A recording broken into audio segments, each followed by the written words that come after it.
wada weyn le arrinkayga aan aadka u geejinaya in xaaladdu ay tahay qadiyad ku saabsan daaroodiyo isaaq ama cadaawad maxamed siyaad barraa bari hargeysa dumiyay waxaan ku cadeynayaa hooyadii lamida iyo todobadeedii ciyaal ahayd oo laascaanood jooga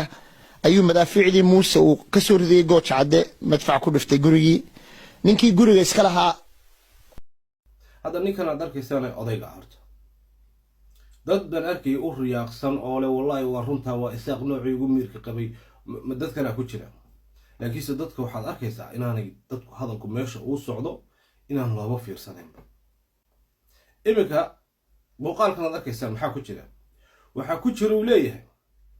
arrinta laascaanood ka socota waa arrin ka dhana nacayb daarood loo qabo imisa baraha bulshada jooga oo odayaal iyo cuqaal iyo waxgarad isugu jira oo boqor buur madow ka mid yahay oo rag kaloo fara badan ka mid yihiin oo rag kaloo siyaasiyiin fara badan ka mid yihiin oo arrinta laascaanood ka socota diidanaa dadkaasu isaaq ma matalaan miya somaliland ma matalaan miya maxay xagee matalaan marka caqliga aad dadkan ugu sheekeynayso iyo munaafaqadan aad dhex wado waxaa ku jira dad caqli leh oo ku fahmaya hadalkaaga meeshaad u wado waad ka soo fadhiisanaysaa markaasaa iska odhanaysaa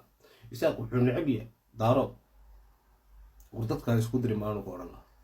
dadka noocaasoo kale ah baa ummadda isku dira oo ka shaqeeya tafaraaruqooda iyo magaranaysa iyo naciibkooda iminka habeen walbaba life baad soo gashaa waxaad soo qabataa ummadda dadka ka ugu liitaad soo qabanaysaa qofkaad u aragto inuu qofkan wanaag wado ama bulshada wanaag u sheegayo waxaad tiraahdaa adigu ii joog adigu qof caadiyaa tahay maxaad raadinaysaa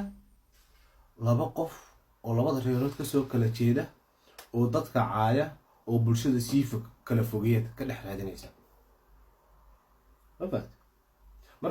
markaasaa waxaad iska dhigaysaa bulshadiina waxaad iskaga dhigaysaa nin reer laascaanood iyo khaatimo la jira muuse biixina kasoo horjeediya somaliland kama soo horjeedide waxaad tahay ummadda munaafiqiinta ka dhex shaqaysa ee isku dirtaata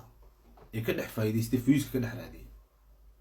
dad baad rabtaa dhiigooda inaad lacag ka samayso